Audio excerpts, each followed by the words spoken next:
பெரியோர்களே, தாய்மார்களே, தேசிய முற்போக்கு திராவிட கழகத்தின் தலைவர், நமது தலைவர் புரட்சி கலைஞர் கருப்பு எம்ஜிஆர் உங்கள் வீட்டு பிள்ளை,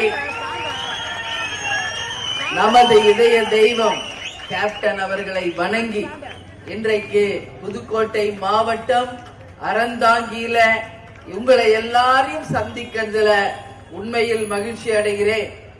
இங்க உள்ளம் தேடி இல்லம் நாடி மற்றும் நம்ம கேப்டனுடைய ரதம் மக்களை தேடி மக்கள் தலைவர் என்று கேப்டன் ரதம் இன்னைக்கு தமிழ்நாடு முழுக்க 234 தொகுதிகளுக்கும் நம்ம கொண்டிருக்கிறோம். அந்த வகையில் இன்னைக்கு அறந்தாங்கியில் மண்டல பொறுப்பாளர் செந்தில், கழக பொருளாளர் சுதீஷ், இளைஞரணி செயலாளர் விஜய பிரபாகர், மாவட்ட செயலாளர் சசி மற்றும் இங்கே என் முன்னாடி கூடியிருக்கும் அனைத்து ஒன்றிய நகர பேரூர் கழக கிளை கழக நிர்வாகிகளே, கலை இலக்கிய அணியை சேர்ந்த குழுவினரே, தொண்டர் படையினரே, பத்திரிகை நண்பர்களே, கேப்டனை உயிர் மூச்சாக கொண்டுள்ள என் உயிரினும் மேலான அன்பு கழக உடன்பிறப்புகளாகிய உங்கள் அனைவருக்கும் முதல் கண் எனது பணிவான வணக்கத்தை நான் தெரிவித்துக் கொள்கிறேன். நம்ம மாவட்ட செயலாளர் சசி ஏற்கனவே இங்கதான் நம்ம பொதுக்கூட்டம் போட்டிருக்கோம். அறந்தாங்கியில் நாம் பொதுக்கூட்டம் ஏற்கனவே போட்டிருக்கோம். அதான் கிண்டலா சொன்னேன், ஏன் உனக்கு அறந்தாங்கிய விட்டா வேற ஊரே இல்லையா, எப்ப பாரு உங்க ஊர்ல தானான்ட்டு. ஏன்னா அவரு ஊர் இது அறந்தாங்கி, பொதுக்கூட்டம்னாலும் இங்கதான், ரத யாத்திரைனாலும் இதுதான் அப்படின்னு. ஏன்னா இது one of the biggest centre Aranthangi, அது ஒரு தொகுதி. அதனால எப்பவுமே நம்ம ஒரு பொதுக்கூட்டமோ இல்ல கேப்டன் ரதம் யாத்திரை எல்லாமே இங்கதான் பண்றோம். இன்னைக்கு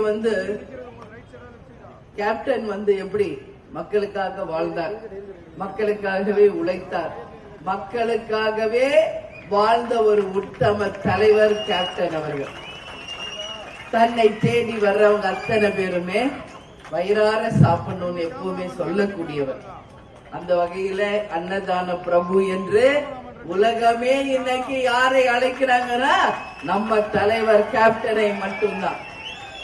ஏன்னா மக்கள் மக்கள் மக்கள் என்று மக்களுக்காகவே வாழ்ந்த ஒரு உத்தமர்.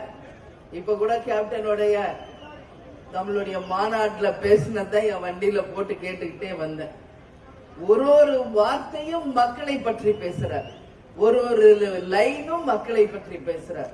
ரேஷன் கடை வீடு தேடி வரும் பெண்கள் நாட்டின் கண்கள், பெண்களுக்கு பாதுகாப்பு தர வேண்டும். அவர்கள் எப்பவுமே அவர் உடல் பொருள் ஆவி எல்லாம் என் மக்கள் மக்கள் மக்கள் என்று வாழ்ந்தவர். இன்னைக்கு அவர் வழியிலேயே நாங்களும் கேப்டன் எங்களுக்கு சொல்லி கொடுத்த வழியில் தலைமை கழகம் முதல் கிளை கழக தொண்டர்கள் நிர்வாகிகள் வரைக்கும் எல்லாருமே இயன்றதை செய்வோம் இல்லாதவர்க்கே என்று நம்மால முடிஞ்ச உதவிகளை நாம செய்துகிட்டு தான் இருக்கோம். அது கட்சி நாளா இருக்கட்டும், கேப்டன் பிறந்த நாளா இருக்கட்டும், கொடி நாளாக இருக்கட்டும், கேப்டன் குரு பூஜையா இருக்கட்டும், எந்த ஒரு நிகழ்வு என்றாலும் உழைத்து சம்பாதித்த காசில் மக்களுக்காக உழைக்கின்ற ஒரே கட்சி தேசிய முற்போக்கு திராவிட கழகம். இது சாதாரண வரலாறு கிடையாதுங்க. 20 ஆண்டு முடிஞ்சு 21வது ஆண்டுல நாம காலடி எடுத்து வைக்க போகிறோம். இந்த வெற்றி வருகின்ற 2026 ஒரு மகத்தான வெற்றியை தேசிய முற்போக்கு திராவிட கழகத்திற்கு நீங்கள் அனைவரும் முரசு சின்னத்திற்கு கொடுத்து கேப்டனுக்கு ஒரு விசுவாசமை நீங்க காண்பிக்க வேண்டிய தருணம் இது. இப்போ கேப்டன் இருந்த வரைக்கும் அவர் அருமை தெரியல, எல்லாம் ஏளனம் பண்ணாங்க, யூடியூப்ல வீணா போனவங்க எதையோ போட்டானுங்க. இன்னைக்கு மறைஞ்ச பிறகு கேப்டனை மாதிரி ஒருத்தர் வருவாரா, கேப்டனை மாதிரி ஒரு நல்லவர் இருக்காரா, கேப்டனை மாதிரி மக்களுக்கு செய்தவர் யாராவது இருக்காங்களா அப்படின்னு இன்னைக்கு யூடியூப்ல ஆளாளுக்கு பேசிட்டு இருக்காங்க. ஏன் இருந்தப்ப அவர் அருமை யாருக்கும் தெரியலையா? ஏன் தெரியல? மக்களே உங்களை நான் கேட்கிறேன், ஏன் மக்களே மக்களே மக்களேன்னா உங்களுக்காக தானே போராடினார். சினிமாலையும் சரி, அரசியலையும் சரி, யாருக்காக தலைவர் பேசினார்? போராடினார், மக்களுக்கு தான். இந்த கட்சி ஆரம்பிக்கப்பட்டதுமே மக்களுக்காக தான். தலைவர் அவர்கள் ஒரு வாட்டி முதலமைச்சர் ஆகியிருந்தார். இப்ப நான் கேட்ட கார்ல 50 கட்சி கூட்டணி அமைத்தாலும் இந்த விஜயகாந்த் ஒண்ணும் பண்ண முடியாது. ஒரு வாய்ப்பு கொடுங்கள் என்று எவ்வளவோ சொன்னார். உங்களுக்காக தான் 10 வருஷம் யார் கூட்டணி வைக்காம தனித்து களம் காண்டும். ஆனா மக்கள் வாய்ப்பு கொடுக்காதப்ப கேப்டன் என்ன பண்ண முடியும்? வாய்ப்பு கொடுத்தாதானே அவர் என்ன செய்வார்ன்றது மக்களுக்கு தெரியும். என் மக்களை தங்க தட்டில் வைத்து தாளாட்டுவேன். லஞ்சம் ஊழல் இல்லாத நேர்மை ஆட்சியை கொண்டு வருவோம். படித்த படிக்காத இளைஞர்களுக்கு வேலை வாய்ப்பு, பெண்களுக்கு பாதுகாப்பு, அது மட்டுமில்லை ஒவ்வொருத்தருக்கும் இருக்க இருப்பிடம், குடிக்க தண்ணீர், பாதுகாப்பாக சாலை வசதிகள், அனைவருக்கும் கல்வி இலவசம், மருத்துவம் இலவசம், ரேஷன் பொருள் வீடு தேடி வரும் என்று சொன்ன ஒரு உத்தம தலைவர். லஞ்சம் ஊழல் இல்லாம ஒரு நேர்மையான ஆட்சியை கொண்டு வருவேன். இந்தியாவிலேயே தமிழ்நாட்டை ஒரு சிறந்த மாநிலமாக மாற்றுவோம் என்று சொன்னார். எல்லாம் சொன்னாரு. ஆனா மக்கள் ஒரு வாய்ப்பு கொடுக்க தவறிட்டீங்க. ஒன்னும் இல்ல. இப்பயும் நான் சொல்றேன், இவ்வளவு பேர் இருக்கமே, யாருக்காக உழைக்கிறோம்? யாருக்காக? மக்களே உங்களுக்காக தான். உங்களுக்காக தான் இந்த உழைப்பு எல்லாமே. அவர் எங்களுக்கு வழி காட்டிட்டு போயிருக்கார் நம்ம எல்லாருக்கும். அந்த வழியில் நாங்கள் பயணித்து அவர் கனவு, லட்சியம், கொள்கைகளை வென்றெடுத்து அந்த வெற்றி கனிகளை தலைவர் கால் அடி பாதத்தில் வைக்கும் போதுதான் தேசிய முற்போக்கு திராவிட கழகம் ஆரம்பிக்கப்பட்டதனுடைய தெரியும். அதனால கேப்டன் எங்கேயுமே போலப்பா, நம்ம கூட தான் இருக்கிறார். அப்ப உருவமா வந்தார், இப்ப தெய்வமாக நம்ம கூட இருக்கிறார். கேப்டன் ஒருத்தர் தான். இங்க பாருங்க, கடற வேட்டி கட்சி கரை துண்டு போட்ட அத்தனை பேருமே நீங்க கேப்டன்கள் தான். ஒரே ஒரு கேப்டன் இன்னைக்கு லட்சக்கணக்கான கேப்டன்களை தலைமையில இருந்து கீழே கிளைகள், கிராமங்கள் வரைக்கும் உருவாக்கிட்டு தான் போயிருக்காரு நம்ம தலைவர். அதே மாதிரி மஞ்சள் சாரி கட்டி வர பெண்கள் லேடி கேப்டனாக உருவாக்கி விட்டு தான் போயிருக்கிறார். அதனால நான் சொல்றேன், தலைவர் கனவு, லட்சியம், கொள்கைகளை நாம் நிச்சயம் ஒன்று கூடி வென்றெடுப்போம் என்று இந்த நல்ல நாளில் சூளுரை ஏற்போம். ஏன்னா நம்ம மக்களுக்கு செய்ய வேண்டிய கடமைகள் ஏராளம் இருக்கு. கேப்டன் நமக்கு விட்டுட்டு போயிருக்கிற பணிகள் ஏராளம் இருக்கு. நாம் அனைவரும் ஒன்று சேர்ந்து அந்த விசுவாசத்தை தலைவருக்கு மக்களாகிய நீங்கள் சேர்ந்து அந்த விசுவாசத்தை தரணும். அப்பதான் இங்க ஒரு நேர்மையான ஆட்சியை கொண்டு வர முடியும். என்ன இருக்கீங்க இப்ப பாருங்க, நாங்க நடந்து வரோம் ரத யாத்திரைன்னு. எங்க மாவட்ட செயலாளர் சொல்ற, இந்த தெரு முழுக்க இன்னைக்கு கரண்ட் கட்டு, யாரும் அங்க வராதீங்க அப்படின்னு அறிவிக்க விடுறாங்க. வெக்கமா இல்லையா உங்களுக்கு எல்லாம்? நான் கேக்குறேன் பச்சையா, வெக்கமா இல்ல உங்களுக்கு? எங்க கரண்ட் இல்ல? நீங்க எல்லாம் இப்படி எல்லாம் பண்ணுவீங்கன்னு தெரிஞ்சுதான் எங்க வண்டியிலேயே லைட்டு, மைக் எல்லாம் 20 வருஷம் முன்னாடியே கேப்டன் வச்சுட்டார். எல்லா சவால், எதிர்நீச்சலை தாண்டிதான் இன்னைக்கு 21வது வருஷத்துல காலடி வைக்கிறோம். இன்னைக்கு இப்படி இருக்கீங்களே, யார் அமைச்சரிங்க எனக்கு தெரியும். எந்த அளவு இன்னைக்கு மணல் கொள்ள, மாஃபியா கொள்ள எல்லாமே பண்ணிக்கிட்டு இருக்கிறது இவங்கதான். தெரியாதா? புதுக்கோட்டையில எந்த அளவு மக்களை சுரண்டி பிழைக்கிறாங்க என்பது எனக்கு தெரியும். நாங்க சொந்த உழைப்புல கட்சி ஆரம்பிச்சு இத கட்டியிருக்காங்க பாருங்க, பேனரு, மேடை, லைட்டு, கொடி. உங்களை மாதிரியா ஊழல் பண்ண காசு இல்லையா? என்ன பேசுறீங்க? எதுக்கு இங்க கரண்ட் இல்லன்னு ஏன் அறிவிக்கிறீங்க? பயமா? தேமுதிகவை பார்த்தா பயமா? நீங்க தான் பெரிய மந்திரியாச்சு, பெரிய கட்சியாச்சு, எதுக்கு வெக்கமே இல்லாம கரண்ட் இருக்காதீங்க ஏன் சொல்றீங்க? அப்போ தேமுதிகவை பார்த்த பயம். அந்த பயம் இருக்கிற வரைக்கும், கடைகோடியில் ஒரு தொண்டன் இருக்கும் வரை இந்த கட்சியை எந்த கொம்பனால அசைச்சு கூட பார்க்க முடியாது. உறுதியா நான் சொல்றேன்.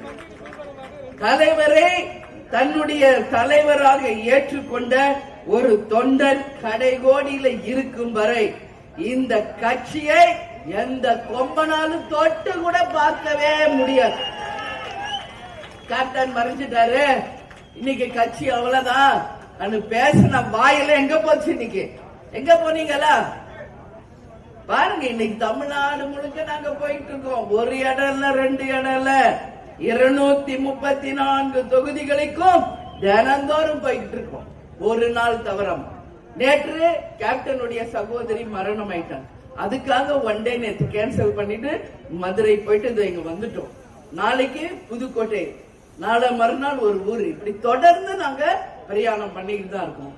ஆக்சுவலா எனக்கு இன்னைக்கு ஃபீவர். உங்ககிட்ட நான் சொல்றேன், என் சகோதரர் வாய்ஸே உங்களுக்கு தெரியும். ஆனா அதுக்கெல்லாம் பார்த்து பயப்படுறவில்லை உங்க அண்ணி. என்ன, எந்த ஃபீவர் வரட்டும், காஃப் வரட்டும், கோல்டு வரட்டும், என்ன 2 மாத்திரை எக்ஸ்ட்ரா போட்டு என் தொண்டர்களுக்காக வந்து நிற்பேன். ஏன்னா அவர் கொடுத்துட்டு போயிருக்கிற வேலை என்ன, நம்ம கையில எவ்வளவு பெரிய ஒரு பொறுப்பை நம்ம கையில கொடுத்துட்டு போயிருக்காரு நம்ம தலைவர் இல்லையா? அப்போ நம்ம எல்லாம் ஒண்ணு சேர்ந்து அவர் கனவு லட்சியத்தை ஜெயிக்கிறோமா இல்லையா? அப்ப நாம எல்லாம் ஒண்ணு கூடி வருகின்ற தேர்தலில் தேமுதிக ஒரு மகத்தான வெற்றியை பெற வேண்டும் என்று இங்க எல்லாத்தையுமே நான் கேட்கிறேன். ஒரு ஊருக்குள்ள வந்தோடனே ஒரு பஞ்ச் பேப்பர் என் கையில கொடுத்துறாங்க. ஏதோ 1-2 கொடுப்பாங்கன்னு பார்த்தா பக்கம் பக்கமா கொடுக்கறாங்க. என்னன்னா இருக்கிறத கொடுக்கறாங்களா? அவ்வளவு பிரச்சனை இருக்கு.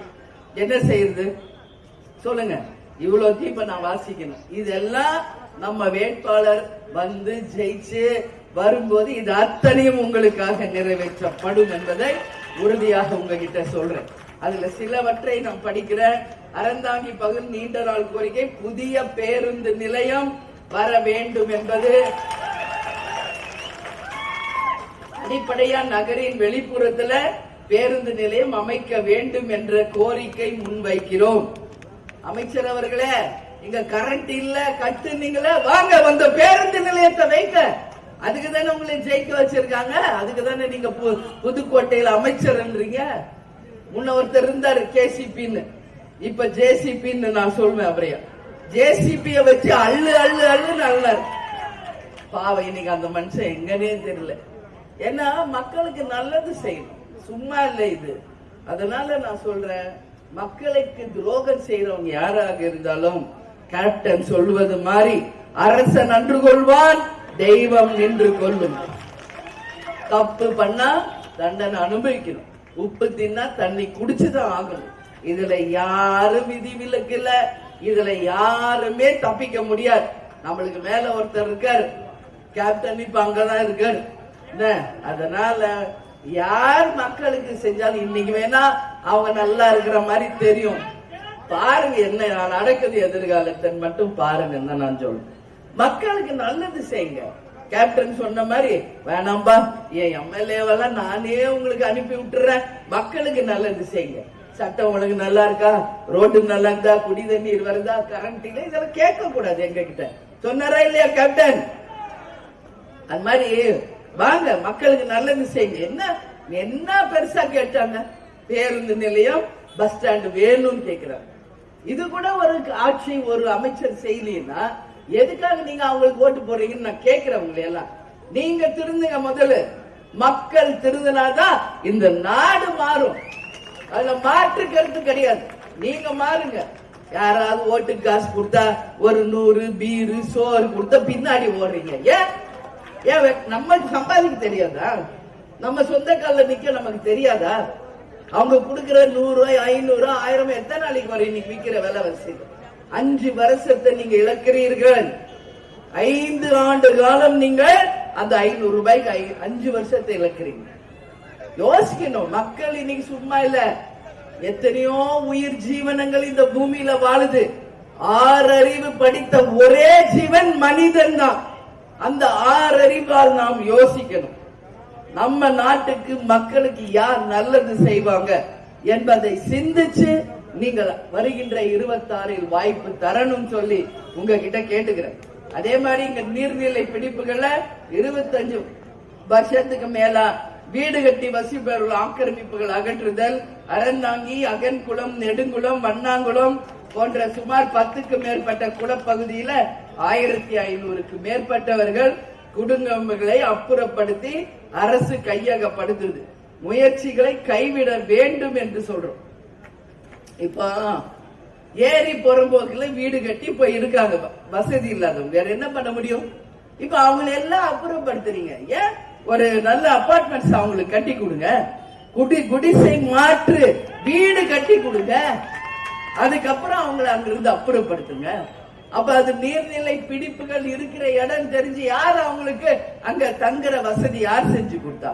கரண்ட் யார் கட்டி கொடுத்தா? கரண்ட் இன்னைக்கு யார் செஞ்சா? இதெல்லாம் இருக்கிற கரண்ட் ஆஃப் பண்ணிட்டாங்களா? இப்படி இருக்குது நாடு. என்னன்னா ஆஃப் பண்ணிட்டேன், எனக்கு அதெல்லாம் பயம் இல்ல. தலைவர் கூடிய வாழ்ந்தவர் நான், என்ன தலைவர் கூடிய தைரியத்துக்கு கூடிய 33 வருஷம் வாழ்ந்தவர். என்ன இந்த பணங்காட்டு நரிகள் சலசலப்புகளுக்கெல்லாம் நாங்க அஞ்ச மாட்டோம். நீ கரண்ட் கட் பண்ணு, ரோடு கட் பண்ணு, மரத்தை வெட்டி போடி, நீ என்ன பண்ணு, எங்க பயணம் தொடரும். எங்கள் மக்களை சந்திக்கின்ற எங்க திட்டம் தொடரும் தொடரும் தொடரும். இதுல எந்த மாற்று கருத்தை யார் நினைச்சாலும் நடக்காது. சரியா? அதுதான் தேமுதிக, ஒரு வீர சிங்கத்தின் கட்சி, ஒரு கர்ஜித்த கருப்பு வைரத்தின் கட்சி இது. அதனால எங்களுக்கு எல்லாம் பயமே கிடையாது. நான் மட்டும் இல்ல, கடைகோடியில் இருக்க என் தொண்டனும் அப்படிதான். உங்களுக்கு எல்லாம் பயமாப்பா?